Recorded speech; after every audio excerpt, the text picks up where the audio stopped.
kakati bavudde okuba ffe abali mu opposition n'abantu ba bulijjo baga nti abantu abatulisa akakanja oba oli awo be bano ekyennaku ekyennyamiza.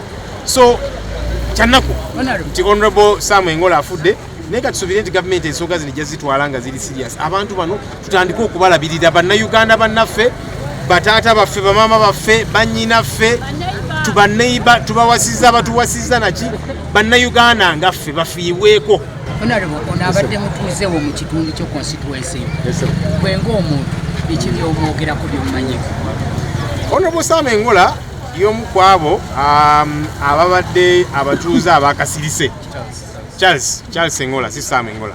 Honorable Charles Engola yabadde omu ku abo abatuuze boyinza okuyita abakasirise, ng'ayingira geeti ye n'afuluma kubanga alina constituency ye omwoyaamu ndooza gy'atera okubeera active ennyo.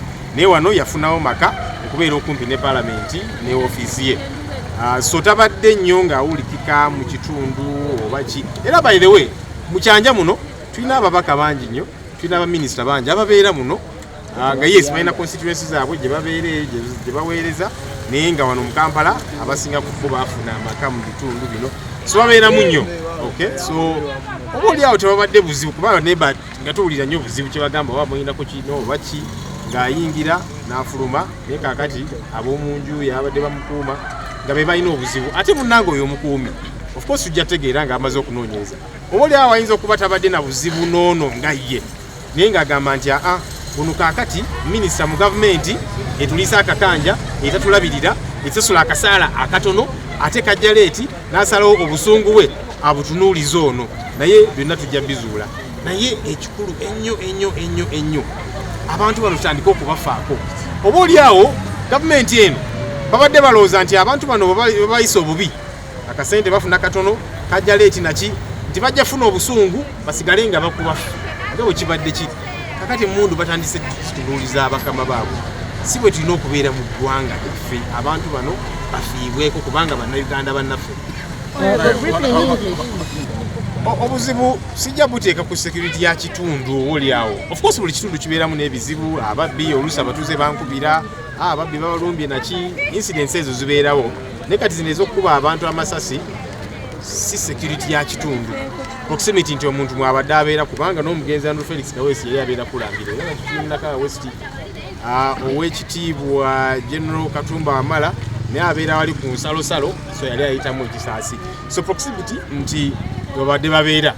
Of course kyannaku yes tulina abanene bangi basula mu bitundu byaffe, naye abanene bano nze message gyembawa ffe be tujja twogerako. Juzi era twali tubogerako mu Parliament netugamba naye mu budget eno gye tugenda okuyisa abantu bano tubongere akasente. Ne bagamba kale tubongere sente, naye ate sente nga zibabongera za kugula bimotoka bya tiyagaasi, si za kusasula bali kubongera kasaala na mbeera gye balimu. Kati ffe kye twagala kikyuke ekyo. After shooting, the minister came out, he was firing in the air and he was telling the residents around, please give way, I don't have any problem with you. My problem is with the government. And then he went to a salon where he also told the people who were therein, get out. And those residents are saying, he kept saying, my problem is not with you. I have no problem with you, I'll not shoot any of you. My problem is with the government. Of course, there can be many schools of thought. Some have said he has complained about his salary, which was delayed, and the condition in which he has been, his family, and all of these different things. We have severally talked about the conditions of our men and women in uniform. During the campaigns, we in NUP, through our presidential candidate, Kyagulanyi Ssentamu Robert, His Excellency, we promised that the lowest man and woman in uniform, in terms of earning, will earn 1 million shillings. Why? Because we have been seeing the state in which these people live. They earn a very small salary, it comes late. When you go to the barracks where they stay, they live like animals, I'm sorry to say that, but that's the reality. You see the shacks in which they stay, deplorable conditions. Many times, by the way, we keep wondering why these guys descend on us and beat us up, we in the opposition. And you find the fellow is beating you like they're beating a snake. You've not done anything wrong to them, but they are beating you up. Why?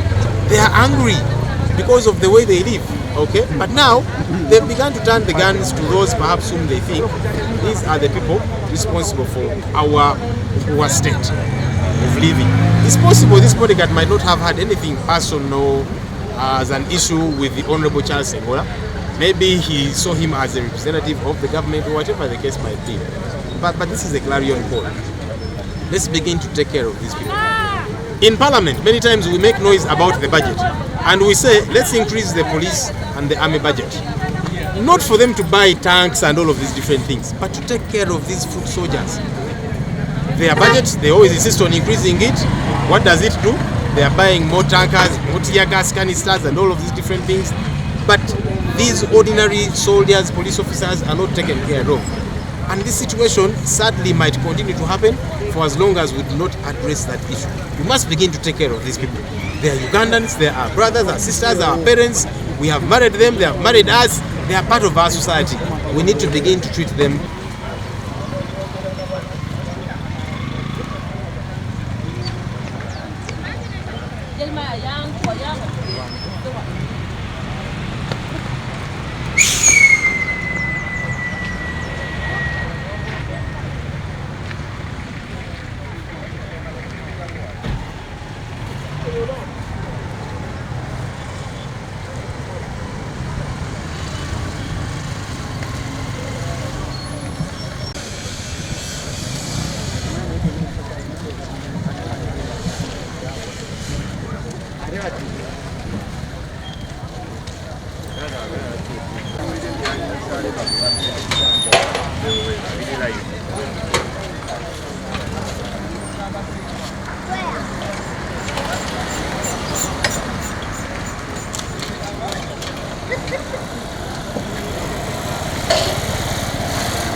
Aliye bazikuwadde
Yino poloti etundibwa n'ennyumba yaamu esangibwa Wakisonga wakava Nansana mu katawuni k'Ebbanda. Tawuni ekuze, amakubo malungi era n'ebikondo by'olaba bye byawula akabanja mweri ku banneyiba. Ennyumba eno ya bisenge bibiri n'eddiro eddene ebulako plasta na kuggala. Weri waliwo abantu bangi era osobola okuvaayo n'okulya mu kibuga Kampala. Naawe ayagala poloti ez'ebyapa 15 ebuddo omukubira ku ssimu wansi awo n'obeera ng'oyogera ne nannyini waabyo direct.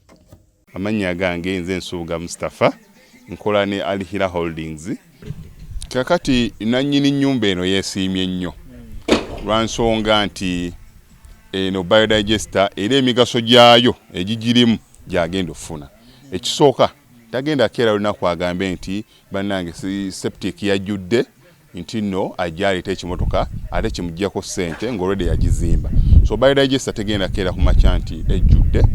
So nawe nkyo ogwo mugaso gwe gusinga kubanga eri gundi yaffe twagikolanga naye ate era still ng'ejja n'ekulya lwansonga nti ebeera etuuka n'ejjula, so etuuka ng'esigala ekulya wadde nga ate wagiteekamu ssenteyo nnyingi.